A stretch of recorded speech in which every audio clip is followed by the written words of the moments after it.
Hello' everyone, কি খবৰ? মোৰ নতুন এটা ব্লগলৈ আপোনালোকক স্বাগতম জনাইছোঁ। আজি আপোনালোকৰ কাৰণে লৈ আহিছোঁ মই এগ পোলাও। ইয়াতে মই কি দিওঁ আপোনালোকক দেখুৱাই আছোঁ।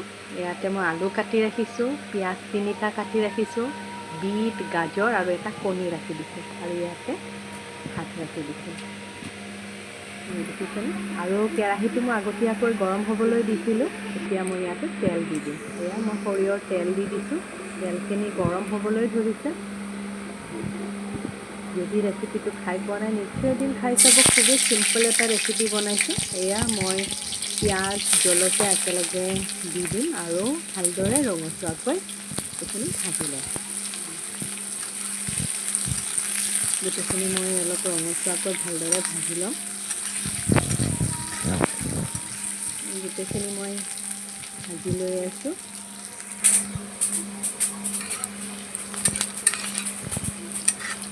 যিহেতু এখন হাতেৰে মোবাইলটো ধৰি ৰখা হৈছে, অলপ দিগদাৰ হৈ যায়, অলপ লৰি যায়। আপোনালোকে সেইটো ইগন'ৰ কৰিব। আৰু সোৱাদ অনুসাৰে মই ইয়াতে নিমখ দি দিলোঁ এচামুচ আৰু হালধিৰ গুড়ি দি দিছোঁ এচামুচ। এতিয়া ভালদৰে এইখিনি মিক্স কৰি ল'ম।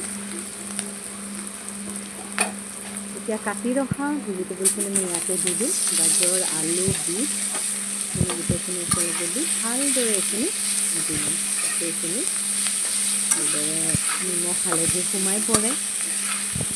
গোটেইখিনি মিক্স কৰি লৈছোঁ।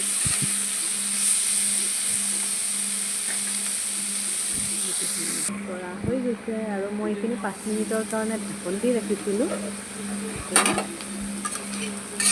সিজিছেনে নাই চাইছোঁ। ভালদৰে সিজা নাই আৰু অলপ সিজিব লাগিব, যিহেতু মই এইখিনি আৰু 5 মিনিটমান এইখিনি ঢাকন দি ৰাখিম সিজাৰ কাৰণে। এতিয়া মোৰ এইখিনি সিজি উঠিল আৰু মই ইয়াতে কণী এটা এইদৰে, যিহেতু তেল ওলাই আহিছিলে, মই সেই তেলখিনিতে কণীটো ভাজি লৈছোঁ গুড়া গুড়িকৈ। গোটেইখিনি মই একেলগে মিক্স কৰি ল'ম। মিক্স কৰা হৈ গ'ল। এতিয়া মই ভাতখিনি ইয়াতে দি দিম। ভাতখিনি দি পেলাই মই গোটেইখিনি একেলগে মিহলি কৰি ল'ম, যাতে চব্জিখিনিৰ লগত কণী গোটেই একেলগে ভাতখিনিৰ লগতে মিহলি হৈ যায় আৰু ইয়াৰে ফ্লেভাৰটো ভাতৰ লগত সোমাই পৰে। দেখিছেনে? খাবলৈ খুবেই টেষ্টি এটা ৰেচিপি। নিশ্চয় এদিন ট্ৰাই কৰিব। আৰু যিসকলে এই ৰেচিপিটো খোৱা নাই, নিশ্চয় এদিন খাব। আৰু ভিডিঅ'টো শেষলৈকে চোৱাৰ বাবে আপোনালোকক ধন্যবাদ জনাইছোঁ। আৰু যিসকলে মোৰ চেনেলটোলৈ নতুনকৈ আহিছে, চেনেলটোক ফ'ল' কৰি দিব।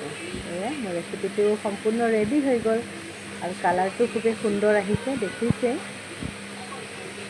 তাৰপিছত ইমান ধুনীয়া এটা আপোনাৰ চিম্পল পোলাও বুলিয়ে ক'ব পাৰি। কণীৰ সৈতে বনালোঁ। শেষলৈকে ভিডিঅ'টো চোৱাৰ বাবে আপোনালোকক অশেষ ধন্যবাদ জনাইছোঁ। আৰু লাইক শ্বেয়াৰ কৰি দিব চেনেলটো, আৰু নতুনকৈ অহাসকলে চেনেলটো ছাবস্ক্ৰাইব কৰি দিব। সকলোৱে ভালে থাকিব। আজিলৈ আহিলোঁ। থেংক ইউ, বাই।